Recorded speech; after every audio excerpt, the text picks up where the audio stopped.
Welcome back to Cast Me to Hell with me, Seb. And me, Robbie. And this is our episode 43, and here we are in the January dumping ground, as we like to call it. Yes, so we recorded, this was actually the lost episode last January, wasn't it? So we recorded about From Dusk Till Dawn and The Stepfather, the original, not the remake. And this time we will be going back to From Dusk Till Dawn and also covering I don't know whether to call it a hidden gem of the slasher craze. I believe it's become a little bit of a cult kind of thing. It was an unexpected small hit back in its day kind of thing from what it did. And that is Madman, 1982. Yes. A strange one that we'll be getting into. Some people here listening may be like, I have no fucking clue what that film is, because I can't say I've ever heard of it beforehand. So quite a strange one. But let's start with the January dumping ground to make it clear what the fuck we're on about. Yes. So this came to us like a year ago, as we said, and our lost episode. So we'll probably occasionally in this get a bit of deja vu where we're like, we've explained this before, but no one ever heard it. For the second time, a second lost episode. We've now got two of those, as we mentioned in the last episode. Our Scream one also is now a lost episode. Yes. But the January dumping ground, the idea behind this is for film studios, for quite a long time, this hasn't always been the case, but it quite often can be that box office numbers tend to be a little bit lower around January time.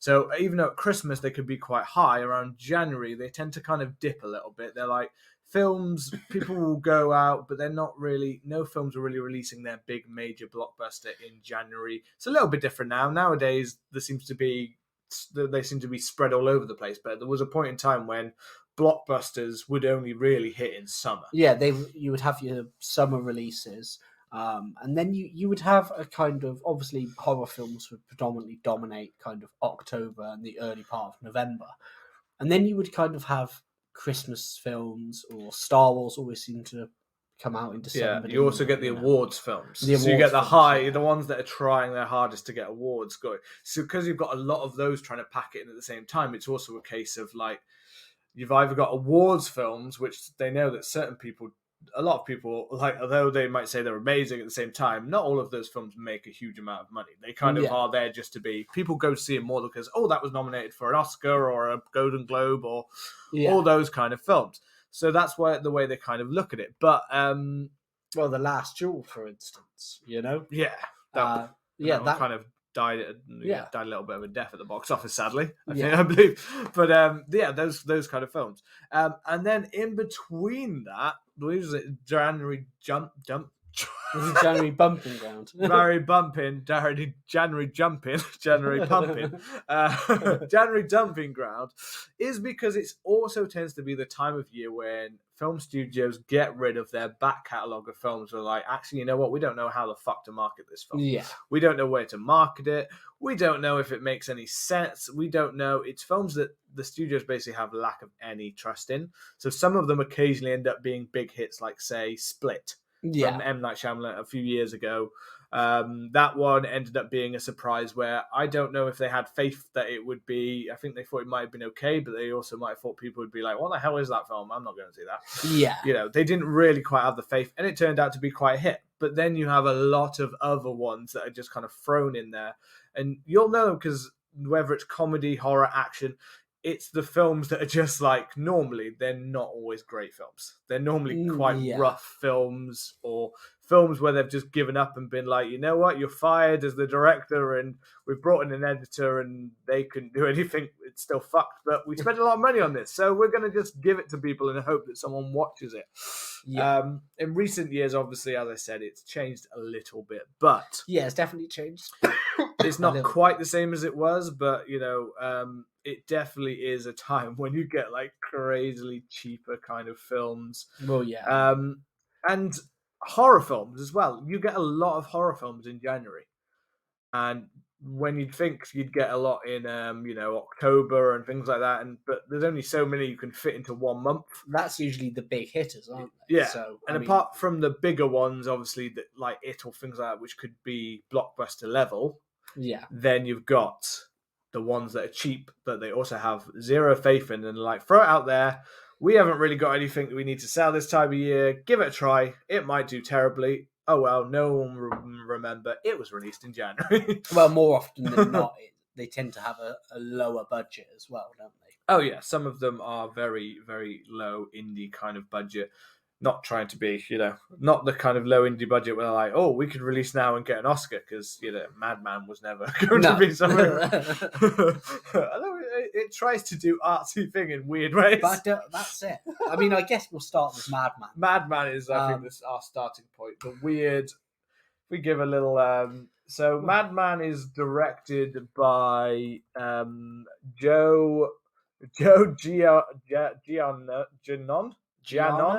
Giannon. We absolutely slate her in people's names. We again. are. And, and produced by Gary Sales, who I know is all over this film because Gary Sales also writes the songs. He writes the songs. He writes the theme tune, sings the theme tune. I produced the film, I write the theme tune. Yeah. Little throwback to the Little Britain days there for you. There you go. The director also wrote this film. I don't know what exactly he wrote down. But this was actually the film that I suggested, wasn't it? Because I don't know if I read the exact kind of list that this was on, but Complex magazine said that this was, one of the greatest slasher films of all time. And I didn't read that exact list, but I did read one of the lists which spoke about some of the underrated slasher films. Yeah. And Madman was on there. And it's been on Amazon Prime for quite some time. So I thought, you know what? I don't really know anything about it. Let's do it. But it's a January dumping ground film, so yeah, it fit the January dumping ground, so let's stick in. I'd never heard of this film, like not at all. No. So I was a bit like, okay, so the Madman, or the original title, Madman: The Legend Lives. Yes, and it's. I mean, the film itself is kind of is weird. So yeah. In terms of plot, it's extremely straightforward. An axe-wielding maniac who has some kind of back history, as in terms of he butchered up his whole family, and then they tried to hang him. They tried to hang him, and then they kind of explain this kind of right at the beginning. We get straight into this at the beginning of the film. It is literally, and a lot of it is told through song.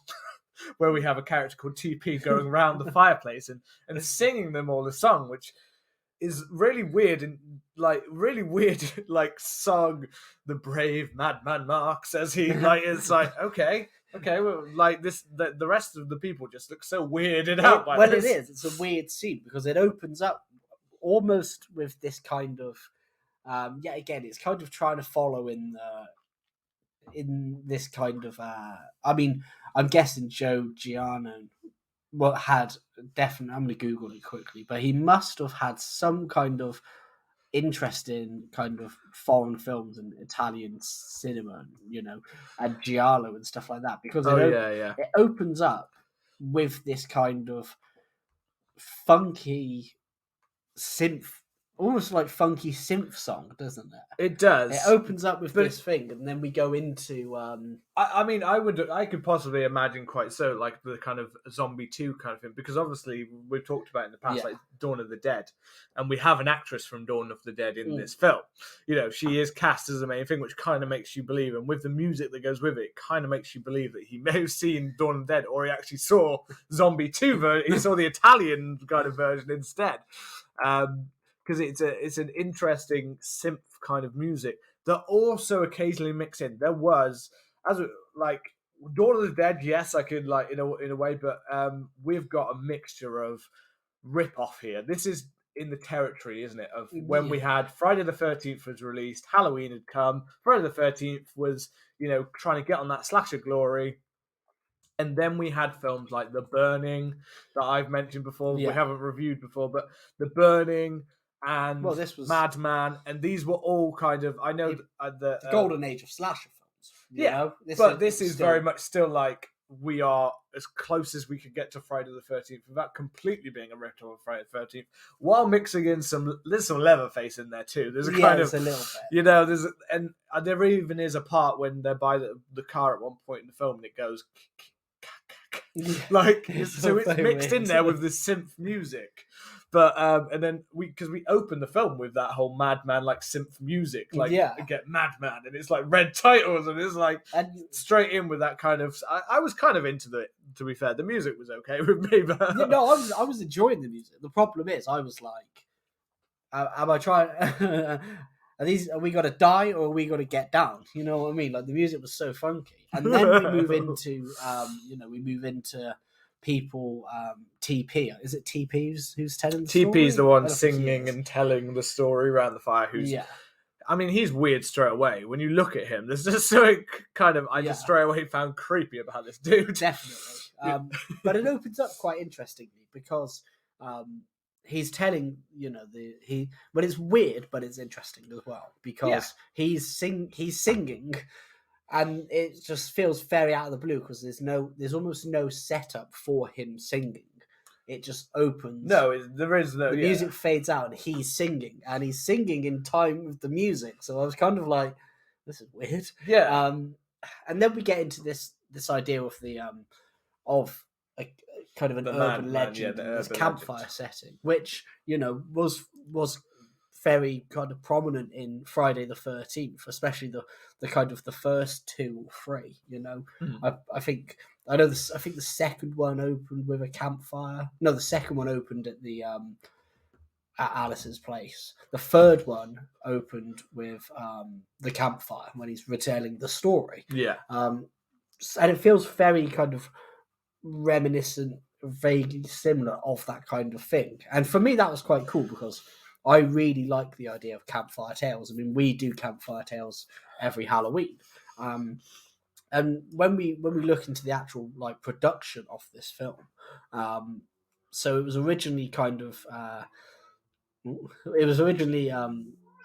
conceived in 1979 by the 2 people who did it, and it was because of the success of the low budget horror films. So I think they started working on it in 1979, and they managed to secure a budget of $350,000. So it's still low budget, but it's kind of it's a decent enough little budget. But yeah, when you read about it, though, it seems like a lot of it was almost made in contrast to other horror films being made at the same time. And this is the one that kind of decided, oh, they're doing that, so we're going to have to change that. And because obviously 79, they kind of, although I know that Friday the 13th haven't been released yet, I feel like it was quite marketed. That was quite like, oh, they've done this because they kind of talked about in papers that they're making this big film about it. So I can't imagine that still they didn't kind of hear that and go, oh, we need to get onto that kind of craze as well at the same time, considering it took a while to get there. And I don't know this urban legend. I've noticed that a few times popped up, the Cropsey Maniac. I don't know. It's actually a really interesting urban legend. And I watched a documentary on it simply called Cropsey, which I'd really recommend people to watch if you haven't. And it looks into this kind of this urban legend kind of specifically. And I believe Cropsey is New York-based. It's a New York-based urban legend, and it's kind of about if kids were missing, then they would say, "Oh, it's Cropsey who's done it," and he was kind of this boogeyman, Yeah, okay. And the thing that's really interesting is every kind of culture and every suburb has its own boogeyman, So I don't know if I've told this one on the story, but I think I have. But we're obviously both from the same kind of like town, aren't we? Yeah. And obviously we're infamous for Fred and Rose West. But there was also something interesting, and this is more about the urban kind of legend about it. But near where my parents lived, there used to be, I don't know if you remember this, it was near the GP surgery in Churchtown. Yeah. There used to be a massive estate there with massive, like a massive kind of dark wooden fence. You couldn't look over it. And it was a huge estate, and there were always urban legends about the person who lived there because nobody ever saw him there. Nobody knew what was behind it. They knocked it down and built it into a housing estate now. So, but it was always like there was always a house. There was just a house left there in a kind of overgrown shrubbery kind of area, and whether anyone was even there or someone was there, like I remember those kind of urban legends. You always do that as kids, don't you? You always grow on that kind of who's there or who's in that creepy house or I never see that person come out of their house. Why is that? And it's a really cool hook for a story, but at the same time, so I know they did that kind of. Well, that was the idea. However, this is the burning, but they made it, and then obviously they had the working title, Madman, the Legend Lives, and it could have took ages, and they got to 1980, and they managed to get enough money for it. However, they then kind of heard that Harvey Weinstein's The Burning, 1981. You call it Harvey Weinstein's The Burning. Is when you call it that, it's a bit weird. But that dude was the money bags. You know what I mean? You wouldn't want to cross him at the time. And that also obviously has Cropsey as a character and as a main thing. So they kind of had to change it to this idea of Madman Marz, and they rewrote a large chunk of it, which into this weird Madman Marz character, which himself, who is very hard to define in this film at all. In a way, like you can pick parts of him where he looks like some. I mean, I just kept calling him a dog. Yeah, because he screeches and squeals like a dog. He looks kind of like he's a dog man. Yeah, because he's like hairy faced. He's got makeup on that also kind of looks like a mask. And I was trying the whole film to work out whether it is a mask, but one of the eyes closed over, so I was assuming it's not a mask. But around one of the eyes, it looks like it was open like a mask. I was like, is this meant to be like a Leatherface kind of thing? Yeah, And then he's got the overalls more like part 2 Jason. Yeah, he has, hasn't he? Except he's a bigger lad. He's quite a hefty big boy. He is. He gets around and this is the weird juxtaposition in this film, where you've got like this weird dog howling guy, who's going around and butchering people. Who, yes, although we get a backstory for how he, butchered his wife and was hanged and things like that. And then when they came back, his body had disappeared. Which again doesn't complete. I don't quite then know why he's a howling weird. Like that doesn't quite explain that part of it. No, and it also doesn't really like. But that's like it in terms of what I would say to a plot or a feature of this story. Yeah, that's it. We get that bit of backstory, which then is kind of done in about 5 minutes, and then we basically get as if someone's seen Friday the 13th and went, they know what it is, they get it. We don't need to give any characters much reason in this film. It literally is like, so we have the main actress, who is Galen Ross. And I think you can almost tell that she was almost like a bigger get, whereas the rest of them were pretty much unknown, barely actors kind of thing.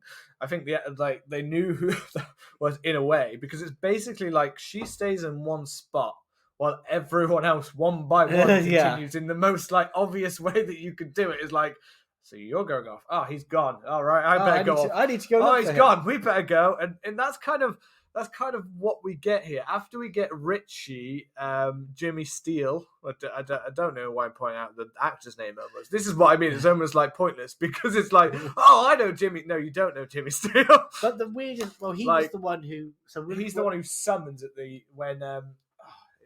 One guy I did love was is it Max? Yeah, the main guy with the mustache. Yeah, like who's Carl Fredericks, who really isn't in it very much at all, but.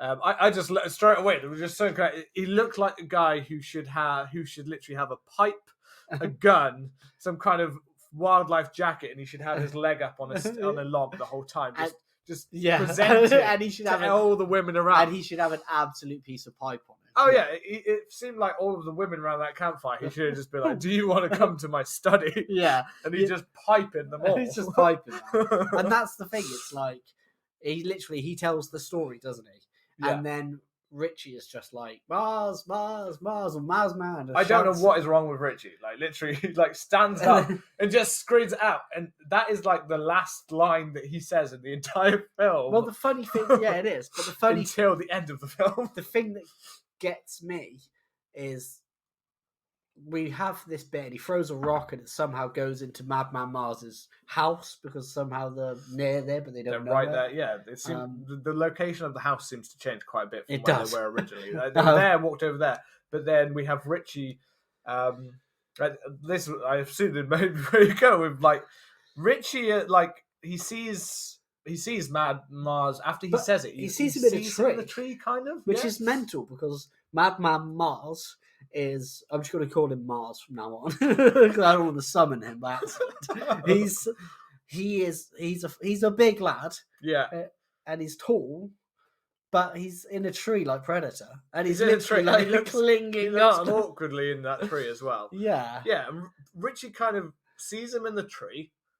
And then, and then Richie's story from then on is as we follow him randomly walking around for no reason, like TP comes along as they're like guidance counselors. Of course they are. Yeah, I would say at the same time that like we can again, maybe it's a film that just is like we don't need to do silly exposition, so that's fine, that's all right. There's no problem doing so. But we never really completely clearly get like, okay, so you've got all these kids and your people there. I'm just going to assume you're camp counselors. You don't seem like the usual camp counselors. Well, that's the thing. It's like I mean, yeah, you could say that the majority of Friday the 13th is the same story each time. It's all about counselors in this place. But the thing is, at least they spend some time establishing that they're counselors and that they're at a camp. And that they're characters and they interact with each other properly and not in random little creepy scenes. Yeah, because Max literally just says, all right, after he's, awoken Marz, he just says, all right, go back to your bunks and keep an eye on the kids. And then you see like 2 kids in the film. There's way more kids later on, but at the start you get a random spattering, but at the end you get more. But it's like it is completely. Oh yeah. It just has so many random scenes like this. So like that Richie one goes we have TP, he's taking people off. Suddenly Richie kind of sees Madman in the trees, and instead of running off to TP and stuff to be like there's a man in the tree or stuff, he just then suddenly starts skulking around the forest for the next hour and 20 minutes. He skulks around the forest, he skulks to Madman Marz's house. He goes to Madman Marz's house, by the way, twice in this film, and it's not really explained what happens the first time he really goes to the house. So you see him going up to the house. Then we go back later, and he's then skulking around the forest again. Then when he sees what he thinks is Madman Marz taking someone to the house, then he goes back to the house. It's never explained what the fuck he did when he first went to the house. So he obviously didn't look very well. And that's Richie's story right up until the ending, which we'll come back to later. We'll get there when we get there. We'll get there. We're not telling this in an order. You want to go see it, go get it on Shudder or wherever. It's on Amazon Prime. Amazon Prime and Unwind. There is that strangely erotic scene in the hot tub as well, where I messaged you saying, "Yeah, there's an erotic scene." Now here's this scene. Weird. This is weird. This might be why it's a cult, purely for weird ass scenes like this. Yeah, TP's weird stalkerish eyes, bug eyes that kind of just follow around.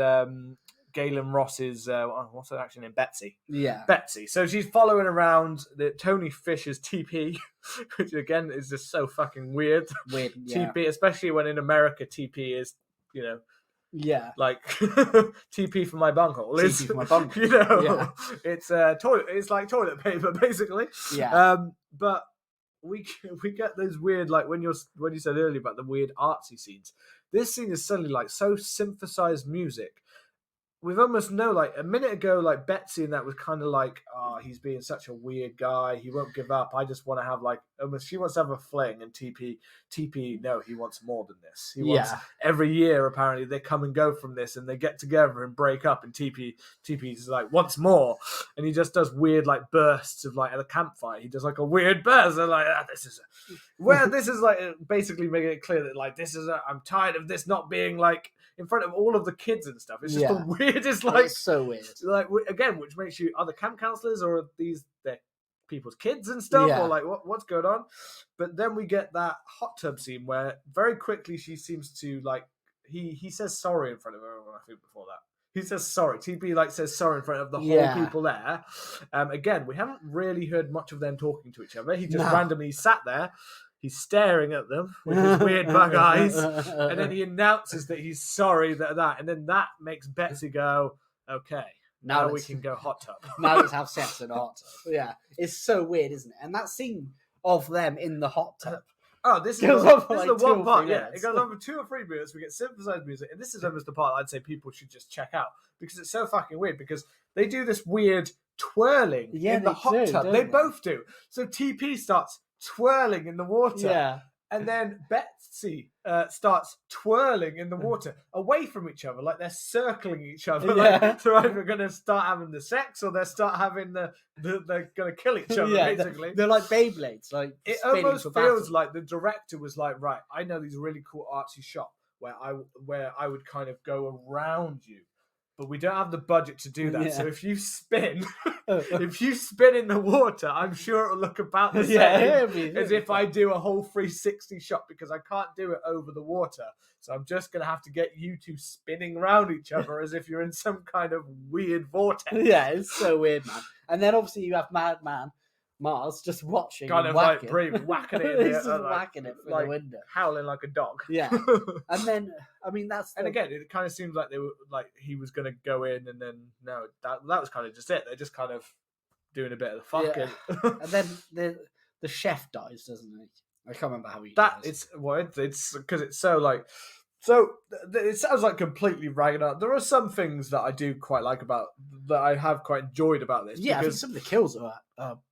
To kind of go back to the January dumping ground kind of theme that's running through this, it is very much that we're kind of looking at these films and going, if these are January dumping grounds, these are films that are almost deemed as like poorer quality because they get released at the same time. Some people kind of treat them like, or have never seen them because they're like, it was probably shit. It was released at that time of year, or I've never heard of it because in January they also don't get as much put on the promotion for the film, or any of those kind of things. So, January, so this kind of film, not say I'm completely shitting on it, because there were some things I enjoyed. Yeah.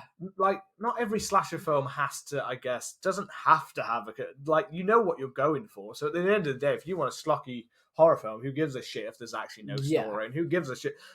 I personally, and I think you're kind of the same, that like, we can enjoy like a complete like shitty one, and we can enjoy a well-made one. Although I feel like we both still kind of come in the vein where we kind of both need a little bit of a story, a little bit of character, a little sum in the movie. Even a little bit of even if one character's good, but the rest of it, like even if Betsy's character was well formed, then that could save it, because we've had certain horror films where it's only like the one character who's like really that like strong, and then the other ones are just not that well formed characters. And that's it.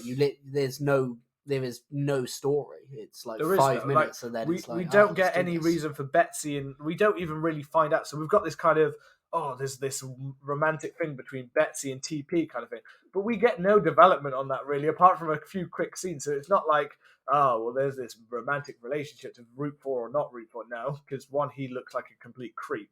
Like you're just like skeeved out by looking at him, and then you've got Betsy, who, like, fair play, she's played by someone who was in a certain like great zombie movie. But at the same time, it's her character is kind of for the most part of the film non-existent. She's there a little bit at the beginning. She is in scenes scattered throughout the film, and then she's in it more at the end as if she's meant to be some badass character.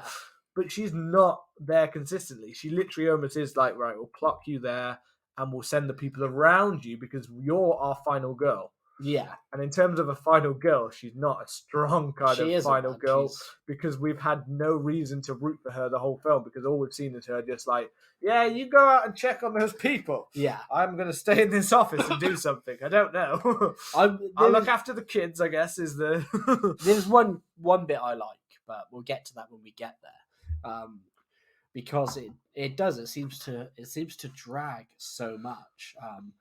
And then, I mean, there is a good reason I think that this film really drags, and I can account for this because it also links back to a conversation we had when we went out for a meal a couple of weeks ago for our best friend's birthday. Yeah. So it was me, Rob, and Charlotte, and there were other people there, but it didn't feel like it.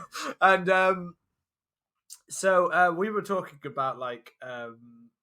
I think Anna might have brought it up at first that she was saying like that she skips parts of TV shows or sometimes even films, like little bits when it's like really slow and which stuff like to that. me is mental. Yeah, exactly. It's like madness to me. Like it's madness. Like it's like you've got to watch the whole product. Although technically I've now been bad in a way today because what I watched it on, you can jump forward in like 10-second increments. I didn't do this at the start of the film, but in this film. Like, and again, I will come to the bits that I like about this film, but there are parts where literally we just follow someone walking through places for an insanely long amount of time. Yeah. It's like literally the filler of this film is right. We've got, I'm just trying to think of, Michael's not Dippy. Well, we have. Who the fuck is Dippy? Ellie. I think it's Ellie. Ellie, who's weird looking anyway. She's got big ass. Like this it's a mean thing, but in my head I was just looking at it like, you look strange. You got wide eyes and you got big teeth, and like it just doesn't quite like. Hey, don't bully her. yeah, I'm being a bully right now. You are. That's You're me. not bully. But it's more also that she's just really. Oh, look at that face. That's. I think it's the expression. The expression. That's what I mean. It is. It's odd expressions that she makes. I mean, she's definitely not a very strong actress in this film. To be honest, I found her quite like weirdly. She's given some of the heavy lifting to do when she really can't do it, kind of thing. But she was in Star Trek Voyager. Okay, well, they'll come to you, man. But yeah, even her. So there's that scene when she's when she's inside of the house. Yeah.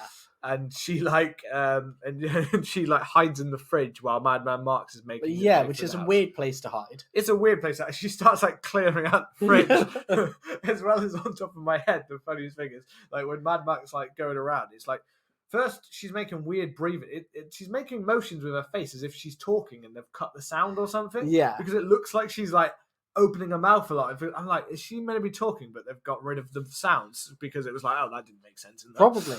So like it didn't really make sense. But she's in there, and then she starts making more normal kind of slight breathing sounds and stuff like that. But she's like erratically looking around, and then for some reason she stares to the side where the only thing that seems to be left in the fridge is eggs.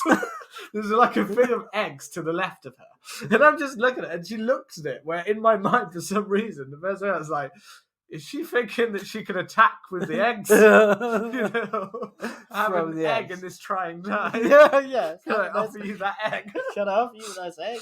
I was like, she just was looking. She just stares for a second, like gawping at it. I don't know if she's hungry, but it's just egg. There's just all that's left in the fridge is eggs, and I'm like, is she about to get murdered with eggs? Also, like, and then she steps out, and then to get to the main point is. She then walked through the hallway of that house. Yeah. And it's like literally, I swear to, I know because I was skipping in little 10-minute increments because I got bored of waiting for her to do so. Because I was like, in a way, it's almost like, I was like, I could predictably guess it's not happening yet. I know, no, it's still not happening. It'll happen. Yeah. And I'll stop and I'll be like, yeah, it's going to happen now. I can tell at this point with horror films.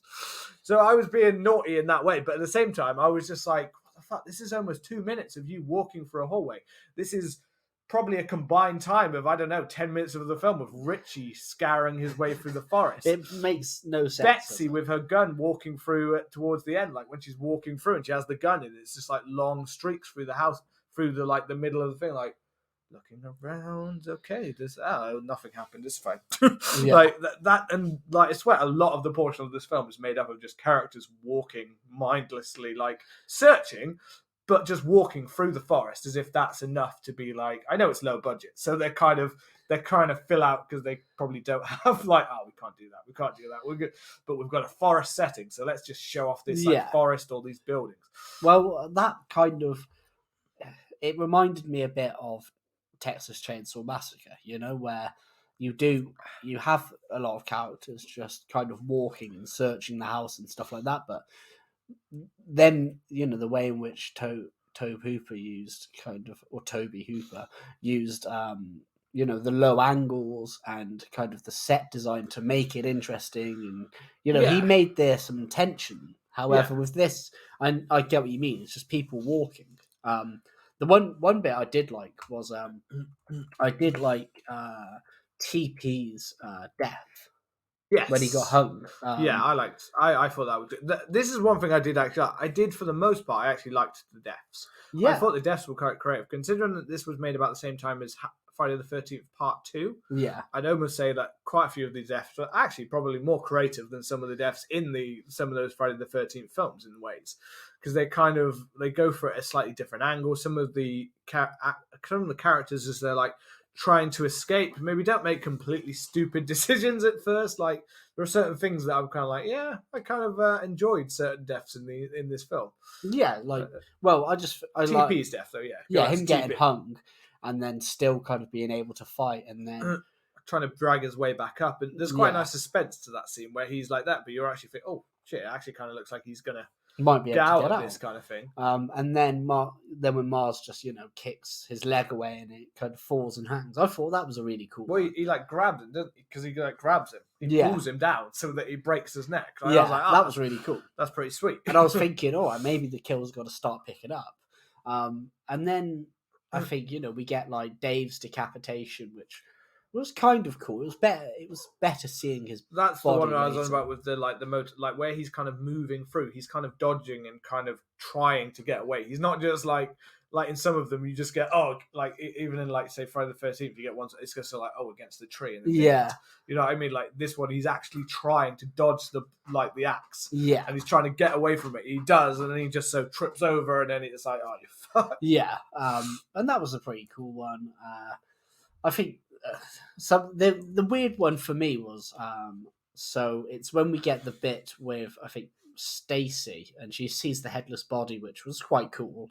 That made me laugh. It made me laugh. But it's like, Dave, are you okay? Yeah, pulls it up and it's thick, and I don't know why. Like straight away in my head, I went to like a scary movie kind of thing in my head, where it's like pulled it up. It's Dave, are you okay? And for some reason in my head, I start thinking like. As if she was just going to keep going, like headless body. But Dave, are you okay? Yeah. Are you all right, Dave? How are you doing, Dave? Yeah, because it's the way that she goes up to it. It's like, could you really not see that he was headless? There's no head there. And then we get the guy, which had the very weird fashion sense, I would say. It's it was like a dude wearing like a red gilet or like a red vest or something like that. He was kind of funky. I think he's Dippy. No, that's not Dippy. That's not Bill. Who was Dippy? Because Bill. Yeah, because Bill has. Bill. Yeah. Bill has. Who's Dippy? I want to know who Dippy is. I don't remember Dippy. Let's have a look at Dippy. I don't remember Dippy. Bill with his weird get up. He has quite an interesting death where he's kind of taken away and he's kind of I don't even recognize that dude.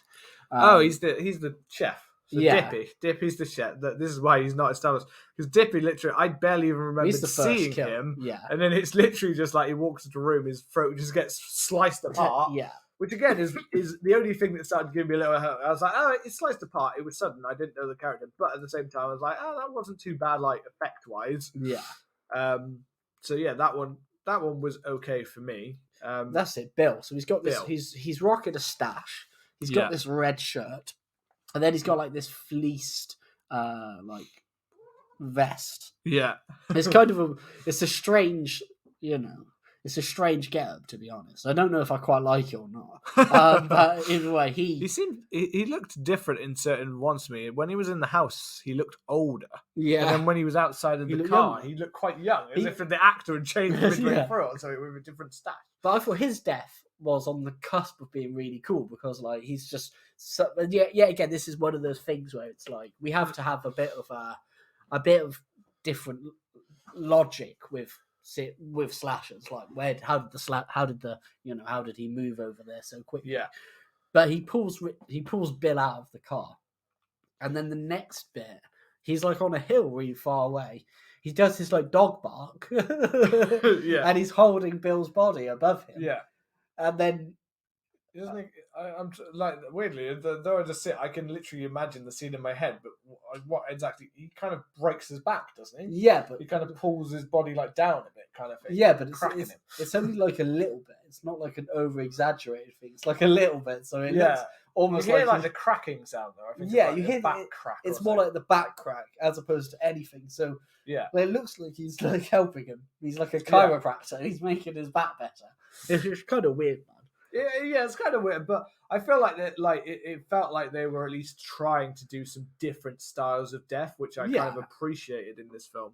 That they're trying for something a little bit different, a bit more of a mix. Whereas when you say that at that point the biggest ones, say Halloween or things like that, not dissing Halloween in any way, but just Halloween's very much kind of a straightforward strangle, and it's a bloodless one. And even Friday the 13th has some great inventive kind of deaths, but again, there's a little bit of there can be occasionally a bit of a, like, you're stabbed in the throat here, you've got this through the throat there. Whereas this one, every death has slight differences. Yeah. So it's something that they've kind of set up. And I appreciated that as a kind of inventive style that they're trying to do that. So although the film as a whole kind of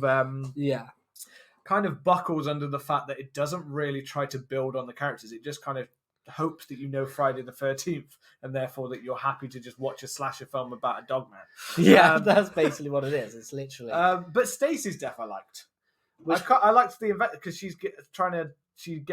sees Dave's dead. So to mention is Dave has that really weird scene in the house with the blade where he's doing some weird voice where I was trying to, if he was making an acting kind of like he was doing a little act, but at the same time he just came across like a weird like up himself kind of thing, like an asshole at the same time.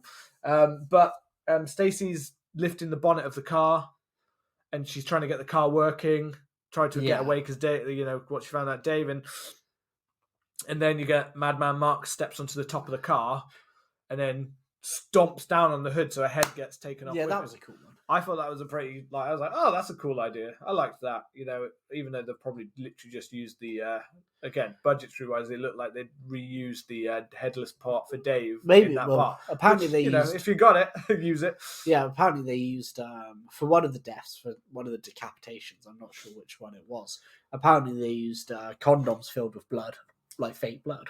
Oh, yeah. That could work. To save on some of the budgets. Well, that probably is one like that because you're not really seeing the head. Yeah. You're seeing the snap and the blood that kind of bursts. Yeah. So I think that's probably like something like Stacey's death there. But yeah, so those kind of different deaths, like TP, like struggling against, had some good suspense. Dave getting chased through the forest. Ellie, I mean, she does, as I said, it just goes on too long. It just goes on for a long time of like surviving, and then she just kind of gets an axe to the chest kind of thing. And this is the thing though, because so one by one we have Betsy's kind of there after the whole like hot tub part. Yeah. Like that's when we get TP goes off, who, to be honest, weirdly, because we've seen a lot of him and he's done quite a lot so far, I expected him to last possibly longer. He was weird, but I expected him to be more him and Betsy towards the end kind of thing. But no, he's off. And then obviously Dave goes off to find him. Stacey goes off to find Dave. Then, Stacey had also told, though, at the same time, before she goes off by herself, she goes and interrupts the sex between Bill and Ellie. Yeah. And tells I'm so sorry that I interrupted in the weirdest way ever. Like, it's not really strange. Like, yeah, but I need you to come back to the camp. Apologies again. And then we get that whole kind of play out. But then we get Ellie and Bill go out to find. Yeah. And this whole time, Betsy's just kind of with the kids back at the camp. Fair enough. Someone's got to look after them. But it's just weird. Like she said, at no point does she show any interest in. No, I don't care. They're fine. Yeah, it's so weird. But it all happens also. It feels like it must have happened over such a short, quick amount of time, all of these deaths, that I guess that's believable that they wouldn't have like bothered. But then it's also like, then why are so many people going off one by one? It's just such a straightforward trope to be able to like, that they are literally just going for, we've made a film, here's camp counselors, let's just start killing them one by one. It basically is just a series of deaths. Yeah.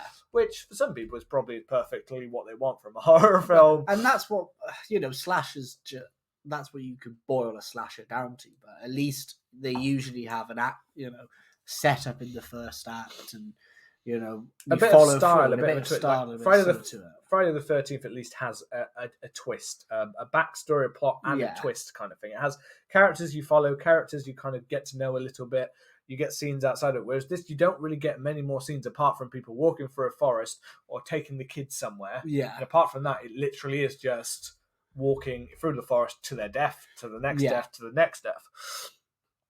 The deaths, as I said, I like the style of, but then after that we get the Betsy kind of, and suddenly it's like, oh, and here's our final girl, and it's like, yeah, but final girl kind of has to be earned. Yeah, to be honest, I thought it was that the film had got kind of cool at that point, because I was like, okay, she's got a shotgun, which isn't overly something that you know final girls have. So I was thinking, oh, what's going on here? And I liked the bit where Ellie, the wounded Ellie, kind of appears at the window and Betsy shoots her. That's pretty cool. It caught me by surprise. I was like, oh shit. Yeah. Imagine just blasting. At first, I wasn't sure if it was Ellie going towards or if it was Madman like throwing her against the window. But I was like, no, it actually was her. And also because I kind of was weirded out by Ellie, it kind of made me laugh. It made me laugh. Her head just exploded again. That's there's the condoms. Yeah, and I was just like, oh, that was a pretty cool moment. And I was thinking, oh, maybe this film's like started. But there's also terrible editing at that moment. Oh yeah, it like the window explodes and then suddenly we cut, like we get that blood on the, and then for some reason we get Betsy on the floor, like quite far back on the floor kind of thing, and she says something that seems like as if they've cut it off midway through what she originally said. And there's a lot of that. There's a lot of that kind of, and then suddenly she's like cut, and then it's like cut to, oh kid, get one of the kids is suddenly there kind of thing, and she says like get the.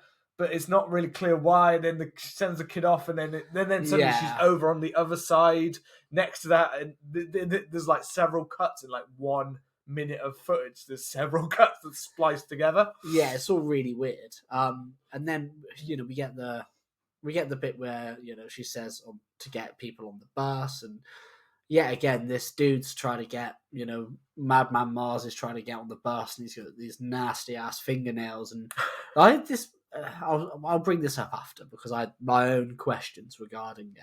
And then she, they fight him off, and she says, drive off and get the kids safe. And then Betsy chases down Marz, and we go to the house, and we have like this short kind of action sequence where she gets chased, and then it's really weird because that's another editing thing. I think she gets hit by Madman Marz. Yeah, she does. Yeah. And then the next thing, literally the next shot, it's night and she's being dragged away across the floor. Yeah. And it's in darkness, and it's completely like mental because there's no like gentle bit that times pass. And she gets dragged down the stairs into the basement, but then when she gets dragged, whoever's being dragged down the stairs is also not the same person, because it almost looks more like a man's legs being dragged down the stairs. Yeah. That gets dragged around. So again, this is all budgetary stuff where they obviously just couldn't afford to do half of this stuff properly, in that certain way that would make it look more consistent in the editing and in the footage. But this is this is why it's such a lack of story, because then it literally gets like there's no like you expect her to kind of come back from it, but she gets literally thrown onto a hook, very Texas Chainsaw. But that is a cool little bit. It's a cool bit. You actually see it happen, and I was like, oh, that's cool. Yeah, like we said, this is a relatively low budget film. Yeah, and it goes like right in the middle of her chest, so it is very well actually done, that part, because it literally you see it pop through and like, oh shit, like that's actually quite impressive, because it's not like you could easily do it if it's just under a certain part of your body, but because they've done it like almost right in the middle of close to the middle of the chest, where I was almost a bit like, oh shit, she dead. Yeah, I was like that's for a heart. I was like, that a heart. I was like, she dead. Yeah, and then she there's all of the bodies. She has a knife in her hand. Yeah, she sees all the bodies of her friends are now in the basement of Madman Marz's house for some reason. I literally thought she was going to stab herself, to be honest, because the way she was looking at that knife, she did. Because again, this is another editing thing where Madman throws on the hook. He kind of stood there for a second. She kind of has the knife, but it kind of seems like he was walking away from her at that first cut. So then, when she's looking at the knife for a few seconds or so, but it seems quite prolonged. Yeah, definitely. That's why I'm like, is she considering whether to just off herself because she's fucked, like kind of thing? And then suddenly she stabs the knife and Madman Marz is still literally within arm's reach still. And it's like, he was walking away from you. Like, he would be across the room by now. Like, he's not there. And then we get the candle and the fire. The candle and the fire. Then we get Madman Max barks. He lets out some scream. And then it goes, and then literally, it doesn't show him leaving. It doesn't show anything. It just goes to the bus. Yeah. Where Richie's there doing this weird ass stare, like he's kind of looking at something but nothing. And I was thinking, like, if you saw this on stage, well, it's Max's character returning, though, isn't it? Max's character. Yeah, Max's character gets out the car and he's like, the car. That's it. Yeah. And you I was thinking, if you see an actor on stage doing something like that, you buy it a bit more. Like bad acting, you can tell bad acting when it's when it's on film, but when it's like in a theatre or a play or something like that, it's really hard to be like, no, that's bad acting, because you could kind of buy it, but it's so strange. In a film, like a stood kind of shot like that just doesn't work. Like, you need to have them as more action or reaction to it kind of thing. Yeah. But he's just got this kind of, and he's got this look on his face for most of the film, in a way, though. But he's literally just like, he's like staring up at, like, I don't know, the moon. I don't know if that's another thing where they were trying to be like, he like some kind of werewolf kind of thing or something. I don't know what the fuck. But it is such a weird like scene. Again, the fact that it literally goes to like, she's on a hook, fire starts, and now here we are. Don't necessarily know exactly what happens to Madman Marz in a way, but I guess we do get like a final shot at the end of the film kind of thing. So I think that's him away, but that doesn't, but that look on his face, like, he's just like, in general, he's just like a character. You're just like, I don't get why anyone thought that this was a purpose. His plots makes no sense. There's no purpose to him. But that's it. Except for that he may have released or may not have. That's unclear. Yeah. As to whether he did or did not unleash a curse upon them all.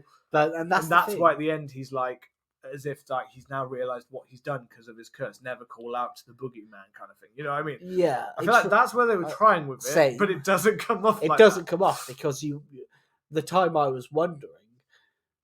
So is Madman Marz, is he like a revenant? Is he like a ghost, which is kind of, summoned by this curse and is kind of, there? And he's actually dead, but when if you engage with the urban legend that he's there, or is he some kind of cannibal and he's a human?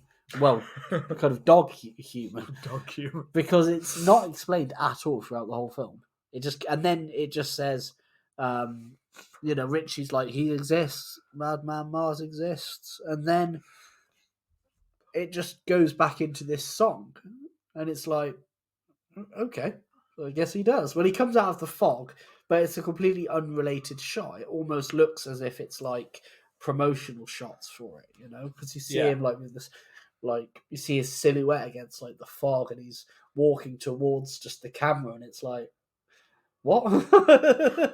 What happened to Betsy? Weren't you in a fire? Like, are you real or are you not, Madman? Please tell me. It just makes no sense. Yeah, no, I know exactly what you mean. It's such a bizarre, and just that whole that whole scene, like the editing is just really bad on the voicing as well. Because I said to you, like, I couldn't tell whether. Well, I didn't think it was actually his voice, like as if they'd added that voice part in afterwards. I didn't know whether that was actually like his voice there in the part. So I was kind of really freaking confused. Like, why have they decided to add this in this way? And then we get the music, and the music is like properly weird. Yeah. And it's just so bizarre. You give your thoughts on that. It's all just a really, really bizarre film. And I think the interesting thing is it's stayed in distribution limbo until like 1981, and this is what we were saying. When you picked me up from work and we were heading here, it had such a small kind of release. It was originally apparently released in January 1982 in Delaware and Michigan, and then the next year it came out again in January in New York, and then in February in 1983 it came out. So it's all very it's very strange. And I was trying to look at it grossed 1.35 million. I don't know why I said that's so weird, in the United States, and I think most of that was kind of from like the drive-in circuit and that kind of stuff. We mentioned briefly about it kind of being a video nasty, and that's because over in the UK, I think there was a case of it being seized somewhere, Yeah, as we mentioned on Video Nasties, there was different levels that Video Nasties hit at, and one of them was literally just that at certain places, certain councils in the UK would be like, no, and anything that was certain kinds of horror, gore, any of that kind of thing would be like on the list of like, no, get that, take them out of shops. Yeah, and that's why I was looking at what else came out the same year that this film was released. And interestingly enough, because we know that when a film is films don't just kind of come out in dates because they're finished. No. Films come out at their date because they pay, distributors pay for marketing and pay for those slots. They actually, I never knew that they had to pay for it to be in cinemas in that time. I knew that they had to do it, but I didn't think it was. It's quite expensive, even just to like movies that have to change their dates all the time. That's expensive because it can cost. I think the only thing that saves it is that other studios might go, "Oh, actually, we'll buy that out from you," kind of thing. That way, that way you save money. But and when you look at just looking at some of the horror films that came out in theatrically in 1982. You had The Beast Within, which is quite a cool low budget werewolf film. You had Swamp Thing. You had Swamp Thing. Is that the? I think it might have been the first. Oh no, I was thinking that was the Wes Craven Swamp Thing, but he did. It was Swamp Thing. It might be that one. I don't know. I think it is. Wes Craven made. I think it's that one. Maybe, I'm not sure. Well, he did a swap because that's obviously a DC one, but it was weird. Like they made like a Wes Craven like 80s one. But then if you're looking at at the main times that you would want to put films out, like if you wanted to put films out in the summer, that year you had Rocky. In May you had Rocky 3 and Conan the Barbarian. You had Annie. In June you had Star Trek 2. You had Poltergeist. You had E.T. E.T., which was like one of the biggest films ever for a long time. It was like the biggest film ever made. Blade Runner and The Thing. So you wouldn't compete with those. July doesn't have. July's got Tron actually, which obviously was a massive film at the time. But then if we jump forward to October, Friday the 13th Part 3 was there too. Yeah, that came out in August. Yeah. So see, even again, that's more putting it into the kind of that Friday the 13th had become like all the kids are off school in the summer. Let's get them to see it, not at Halloween, but in the summer. Like, the kids will want to go to see a horror film in the summer. Yeah, and I mean. October, kind of, you've got the Slayer, and then you've got Halloween 3. Season of the Witch, which you wouldn't have put it up against. But then... That was obviously going to be Halloween. Yeah, definitely. And then, in November, because obviously October to November, you often get your horror films. You had Piranha 2, you had Creepshow, which was obviously massive, Slumber Party Massacre, you had a lot more in Seminoid, which was apparently fucking mental. and that was in 1982. So obviously, you're not going to be able to get it in as many theaters then. And then in 1983, because that was the kind of second phase of it coming out. In January alone, you had House on Sorority Row, and in February when it kind of came out. Now, this is the one which I actually thought, because I'm looking at the numbers.com, and this actually lists Madman's official release as being in February 1983. But we know it had been around, kind of moving around, because in January, kind of like a horror film nowadays that would be more, festival circuits. Then it gets the chance to become a bigger film because people are like, that wasn't too bad. We could release that. Yeah. We could release that for a bit of money. But I mean, in February alone, you had The Entity, you had Videodrome, you had the King of Comedy, you had your favorite, The Pirates of Penzance. So there were quite some stacked films coming out then, and you know that it wouldn't have been able to compete. I think this is why the January dumping ground is kind of what it is, because there's always a stack of films, like more and more over time, especially. And as you'd started to hit out of the 70s into the 80s, cinema had become such a big cultural thing. Yeah. It was at some point in time it was seen as more of a specialist thing. Over time it become, this is the place to be, the cinema in the 80s into the 90s, and by the 90s you had blockbusters, and then you had more blockbusters, and they were just getting more and more, and films were being made, more studios, more things, and this leads to, not like nowadays where you've got a million films that are constantly trying to struggle to be in the cinema at the same time, that big films cancel each other out nowadays because we have so many big ones, and then you've got loads of ones on streaming as well nowadays, so it's packed now. But even back then, these films, like a film like this, a little film like Madman is just nothing. So if a studio did pick it up, they'd be like, this is the place to dump it. January, we don't really need to do any marketing, because anyone that wants to go, they'll just find it at the cinema. If they just go to the cinema, because a lot of these films do not tend to get they don't want to spend the money on marketing. They don't want to spend the money on like a peak time of year. And back then, January would not have been the peak time of year. It would have been for films where they literally were like, we don't know if this is going to be successful or not. You know what I mean? Like you said, like things like Videodrome and stuff before. But at the same time, that was very niche cinema. That was niche horror. It wasn't Friday the 13th, like big with teenagers. That was more like adults who appreciated cinema kind of horrors. Yeah.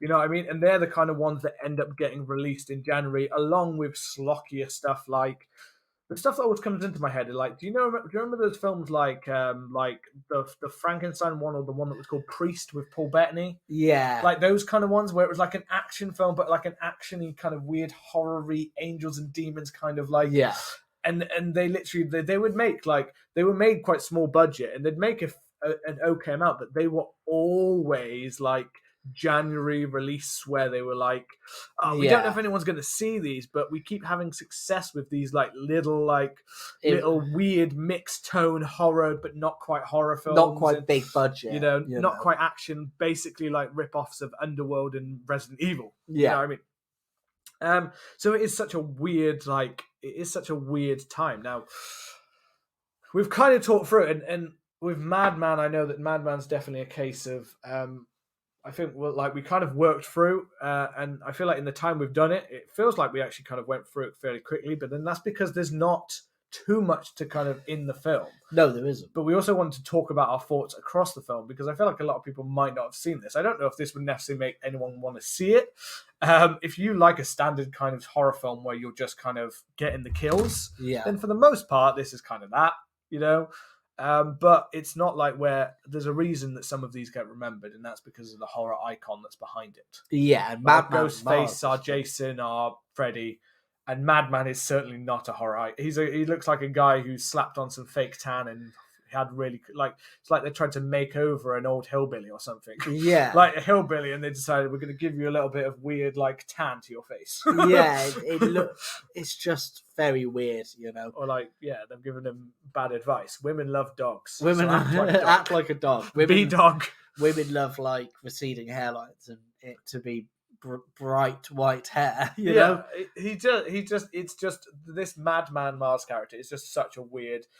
You mentioned before about the weirdness of the fact that we've got a song about the Madman Marz, and you said about My Bloody Valentine that has the Harry Warden, so, like the song at the end, doesn't it? That sings all about Harry Warden and the what happened to him. Almost like it gives you like a little insight into like what happened before or what happened next to Harry Warden. And it's in that similar vein as well to that kind of song. Like it's a weird synthesized kind of folksy on the song though at the same time. It is bizarre. It's a weird, and I get why it's a cult film, and it has some good deaths. I think the deaths were quite well done, but it also has that weird artsy style to it, where it's as if they couldn't. I think it is the case of they couldn't afford it on the budget, but the director had seen things that he really liked. So he tried to emulate kind of almost like French New Wave cinema or something. It feels very. It feels kind of that way, that 80s, late 70s Italian horror. You know, when if you would have told me that this was inspired by something like Dario Argento, I'd be like, yeah, you know, this could be an Argento knockoff in the way in which it's filmed. It has that kind of weird soundtrack, weird like kind of tracking shots, weird imagery to it, but none of the actual budget or kind of, I don't want to say skill to back it up, but it just doesn't have it, does it? But I can see why it's a cult film, because I mean, we've been able to speak about this for an hour. There's definitely something interesting about it. It's weird. It's like, because even at the start of the film, I thought, oh, this might actually be something kind of different. Because the song, yes, I was weirded out by it, but I was also kind of drawn in by it at the same time. Like a siren call. And it had flashes at the beginning of like what they're... I think it was like flashes of what their deaths were actually going to be. Yeah, it was, wasn't it? They had like little short clips of like teasers of what each character, as it flicked around each character. And I was like, weirdly, I think that's kind of a cool kind of style to do it. Like as if it's foreshadowing, as if we're foreshadowing around the campfire what is to come in this film, like a weird little campfire story. But it is kind of that when it actually gets into it, and weirdly, once a lot of those weird flourishes disappear and it starts to become just a standard kind of going through the woods. Which again isn't fine, but this is a weird film where I could literally say you could cut out probably a good 20 minutes of walking through forest and still have a film there, which probably is a tighter and better film, but then it would be barely an hour long. It would be literally about an hour long film, you know, it would be shorter than this episode. So it is a weird. So I think with this and this kind of segment, and January Dumping Ground and stuff like that, I guess the one thing we said when we first ever talked about it is, do you think that this film deserved to be in the January Dumping Ground?